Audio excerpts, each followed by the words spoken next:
Emily stepped off the plane, feeling excited and a little nervous. She had always dreamed of visiting Paris, and today, that dream was finally coming true. The warm sun of a spring afternoon welcomed her as she entered the Charles de Gaulle airport. Everything around her felt different: the signs, the language, even the air smelled new. She could already see the Eiffel Tower in the distance, peeking out from behind the city skyline. As Emily walked through the terminal, she couldn't help but feel a little overwhelmed. She had studied some French, but she wasn't fluent. She knew basic phrases like bonjour and merci, but that was about it. She had promised herself to try to speak as much as possible in French, but she also knew that English would be her lifeline during her trip. First things first, she thought, I need to get a taxi. She made her way to the taxi stand, but when she reached the front of the line, the driver didn't speak any English. He looked at her with a friendly smile, but the words he said were completely foreign to her. Emily felt a wave of panic rise in her chest. She had only practiced basic phrases, and this wasn't what she had imagined. With a deep breath, Emily tried her best. "Do you speak English?" she asked, hoping for a simple answer. The driver smiled again, pointing to his ear and shaking his head. Emily realized he couldn't speak English, but she wasn't ready to give up. She pointed to the city center on the map and said, "I need a taxi to the city center, please." The driver nodded and opened the door for her. Emily got in, relieved that they could communicate with just a few simple words. It wasn't perfect, but she had made it work. As the taxi drove through the streets of Paris, Emily couldn't stop smiling. This was just the beginning of her adventure, and she was ready to face the next challenge. Emily arrived at her hotel, excited to explore the city, but she realized that even the simplest tasks could be difficult when you didn't speak the local language. The hotel lobby was beautiful, with large windows that let in the soft Parisian sunlight. She walked up to the front desk, ready to check in. "Bonjour, mademoiselle," said the receptionist, smiling warmly. Emily smiled back but felt her heart race. She had heard the word bonjour many times in movies and knew it meant hello, but after that, the conversation might as well have been in a different world. Hi, Emily said, trying her best to sound confident. "I have a reservation." The receptionist didn't seem to understand right away. She tilted her head, clearly expecting more. Emily could feel her palms getting sweaty as she searched her mind for the right words. My name is Emily Johnson," she said, unsure if that would help. The receptionist nodded, then typed something on the computer. Emily waited in silence, watching the receptionist work. She felt like she was in a dream, struggling with something that should have been so simple. She looked around the lobby, noticing how many people were talking in French. It was like they were all speaking a secret code she couldn't crack. After a few moments, the receptionist smiled and said, Emily Johnson. "Yes, room 305. She handed Emily a key card. Emily took it, still unsure of what had just happened, but relieved that she had made it this far. "Thank you," she said, trying her best to remember the word for thank you in French. As Emily made her way to the elevator, she reflected on how much she still had to learn. She knew a few phrases in French, but speaking to someone face-to-face was much harder than studying from a textbook. The receptionist hadn't spoken much English, but Emily was starting to understand that she didn't always need perfect communication to get by. When the elevator doors opened on her floor, Emily found her room and placed the key card in the door. It clicked open, and she stepped inside, feeling both exhausted and exhilarated. It was a small room with a cozy bed and a window that offered a beautiful view of the city. But more than that, it was a reminder of how far she had come just by getting here. Emily sat on the bed, feeling a sense of accomplishment. She had faced a real challenge, and although it hadn't been easy, she had gotten through it. The day wasn't over yet, and there were many more challenges ahead, but Emily was ready for them. The next morning, Emily woke up early, eager to start her day of exploring Paris. The sun was shining, and she could hear the distant sounds of the city coming to life. After a quick breakfast, she decided to take a walk to explore the neighborhood around her hotel. She didn't have a specific destination in mind, she just wanted to get lost in the streets and see where the adventure would take her. As she walked down the cobblestone streets, Emily marveled at the beautiful buildings and the charming cafes that lined the road. The smell of fresh bread and coffee filled the air. She realized she was near a bakery and decided to stop inside for a quick snack. The bakery was small but cozy, with baskets of warm, golden croissants on display. The aroma of freshly baked goods made her stomach growl. Emily stepped up to the counter, ready to make her order, but when the woman behind the counter greeted her, Emily felt a wave of nervousness. "Bonjour," the woman said, smiling at her. Emily smiled back. She knew bonjour meant hello, but now she needed to continue the conversation. Her mind raced. What was she supposed to say next? I would like a croissant, please," Emily said, trying her best to sound confident. The woman raised an eyebrow and responded in French, saying something Emily didn't understand. "I'm sorry," Emily said. "Do you speak English?" The woman hesitated for a moment and then nodded. "A little," she said in a soft voice. "What would you like?" Emily felt a small sense of relief. "I'd like one croissant, please," she said again, more clearly this time. The woman nodded, took the croissant, and placed it in a paper bag. "Anything else?" she asked. Emily shook her head. "No, thank you," she replied. The woman smiled and handed Emily the croissant. "That will be €3, she said. Emily pulled out her wallet and handed over the money. As she took her change, she realized how thankful she was for the little moments where communication worked out. She wasn't fluent in French, but people were understanding, and that gave her confidence. She walked back out into the street, holding her warm croissant in one hand and her coffee in the other. The experience had been small, but it was a victory. It made her feel a little more at home in this foreign city. As she continued her walk through the streets of Paris, Emily thought about how much more she still had to learn. There was so much she didn't understand, but every interaction, no matter how small, was a chance to improve. She knew she wasn't perfect, but that was okay. She was learning, step by step. By the time she finished her croissant, she had already walked a few blocks and found herself near the famous Seine River. She decided to sit on a bench and watch the boats go by, taking in the sights and sounds of the city. Emily felt a deep sense of gratitude for the opportunity to be here, even if everything wasn't always easy. Today is just the beginning, she thought to herself.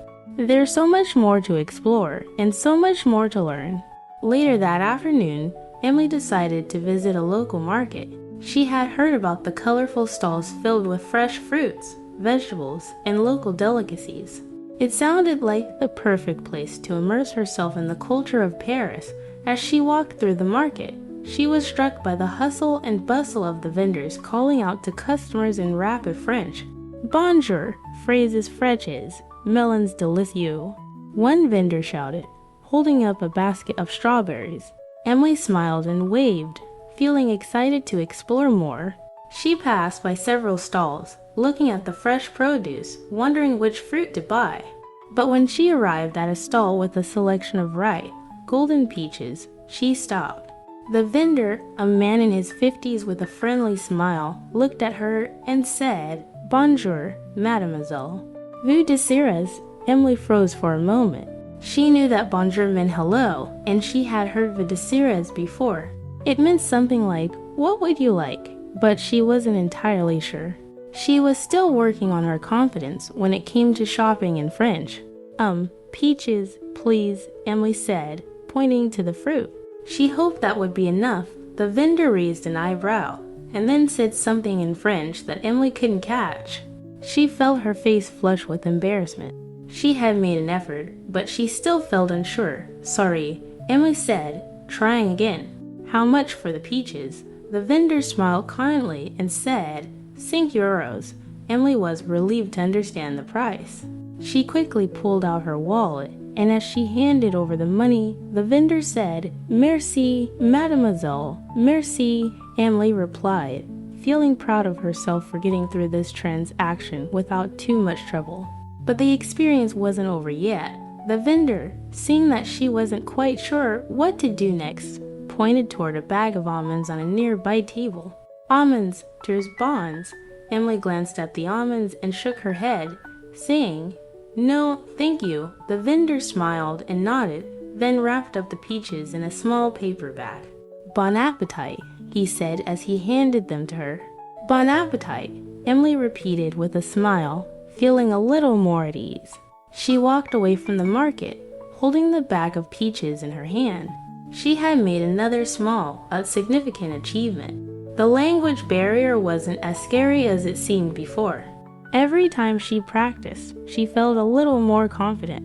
Each interaction, whether successful or not, helped her learn something new. As Emily walked back to her hotel, she thought about how much she had learned in just a few days. She had come to Paris with only a basic understanding of French, but now, even though she wasn't fluent, she felt more comfortable. She still made mistakes, but that was part of the journey. The important thing was that she was trying, and that was enough for now. Back in her room, Emily sat down and unpacked the peaches. She took a bite of one and savored the sweet, juicy flavor. She smiled to herself, feeling a deep sense of accomplishment. She had learned more than just the language. She had learned to be patient with herself and to embrace the challenges that came with exploring a new world. Tomorrow, she thought, I'll learn even more, and I'll keep getting better. That evening, Emily decided to visit a local restaurant she had heard so much about. It was a cozy little bistro with outdoor seating, and the atmosphere was just perfect for a quiet dinner. She walked in, excited but also a bit nervous. She had managed to navigate the market, but a full meal at a restaurant felt like a whole new challenge. The host, a young woman with a bright smile, greeted her as she entered. "Bonsoir, mademoiselle. You any table for you any person?" she asked. Emily smiled and nodded. "Yes, please." The host led her to a small table by the window. As Emily sat down, she looked around at the menu. She had studied some French phrases related to food, but the menu was written in French, and the words were a bit more complicated than what she had practiced. The waiter soon arrived, holding a small notepad. "Bonsoir, mademoiselle, voulez-vous voir le menu en anglais?" he asked kindly. Emily blinked, surprised. "Yes, please," she said, feeling relieved that the waiter spoke some English. He returned with an English menu, and Emily felt a little better about her choices. As she skimmed the menu, she noticed several items she didn't quite recognize. She had heard of croque monsieur and ratatouille, but some of the dishes were completely unfamiliar. Emily hesitated for a moment, wondering which dish she should choose. The waiter noticed her hesitation and smiled. "Do you need help with the menu, mademoiselle?" he asked. "Yes, I'm not sure what to choose," Emily admitted. "Can you recommend something?" The waiter nodded. "I recommend the coq au vin. It's a traditional French dish chicken cooked in wine." "Very good." Emily smiled and nodded, feeling glad that she had asked. "I'll have the coq au vin, please," she said, repeating the dish name as best as she could. The waiter wrote it down and then asked, "Anything to drink?" "I'll have a glass of water, please," Emily replied. She had learned that de l'eau was a French phrase for water, but she felt more comfortable just saying water in English. The waiter smiled and said, "Très bien. Votre repas are very bien. Thank you," Emily replied, unsure of exactly what he had said, but she was grateful that he was being so patient with her. As she waited for her meal, Emily couldn't help but feel a little proud. She had successfully ordered in French, even if the process had been a bit slow. She had learned that it wasn't about perfection, it was about trying, and she was starting to get more comfortable with that. Soon, the waiter returned with a steaming plate of coq au vin. Emily took a deep breath and smiled as she looked at her meal. It looked delicious, and she couldn't wait to dig in. The waiter placed the dish in front of her and said, "Bon appetit."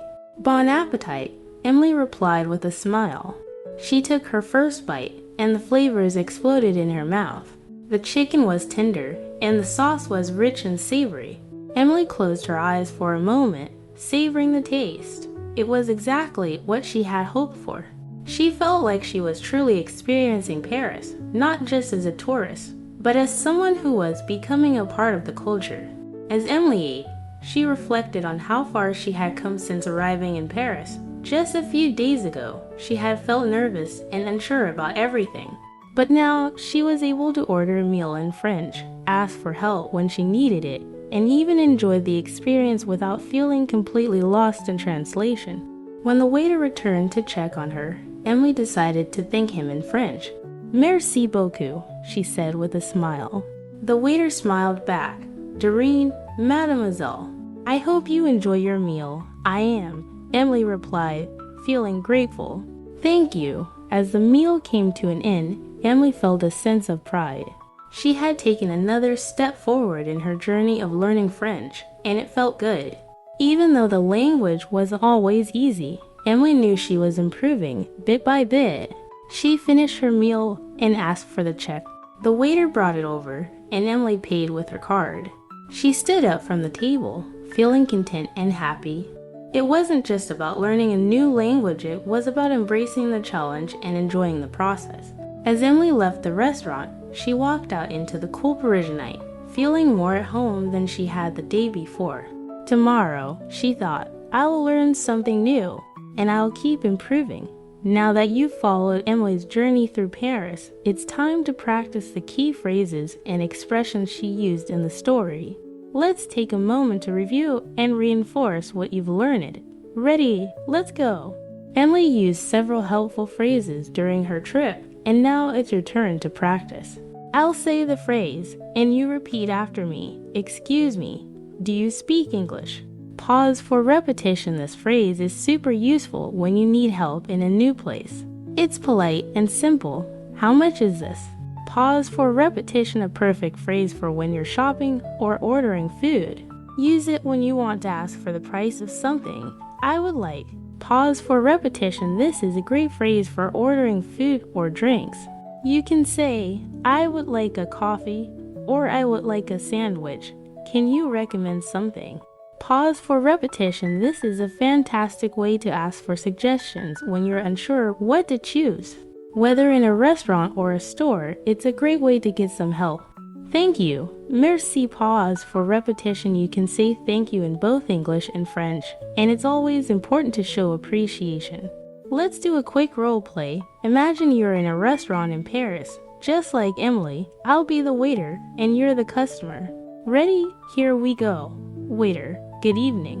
What can I get for you? Your response. Pause for answer. You can say something like, I would like the chicken with wine, or I'll have the pasta, please. Waiter, would you like something to drink? Your response. Pause for answer. You can say, I'll have a glass of water, or can I get a coffee, please? Now, let's practice asking for the price of something. You're at a market, and you see some fruit. You want to know the price. How much is the apple? Pause for answer. The vendor might say, €1. Great job! Now that you've practiced these essential phrases, you'll feel more confident using them when you travel or talk to someone in English. You've done an amazing job following Emily's story and practicing the phrases that will help you in real-life situations. Learning a language takes time and effort, but every step you take gets you closer to your goal. Remember, it's not about being perfect, it's about making progress, no matter how small. If you enjoyed the story and the practice session, make sure to subscribe to the channel for more fun and interactive lessons. Don't forget to activate the subtitles to help you with your learning, and be sure to repeat the phrases out loud to improve your pronunciation. Every week, we bring you new stories and practice activities to help you improve your English in an enjoyable and practical way. So, what are you waiting for? Subscribe now and join us on the next adventure. Thank you for watching, and remember, keep practicing, stay curious, and you'll get better every day. See you next time.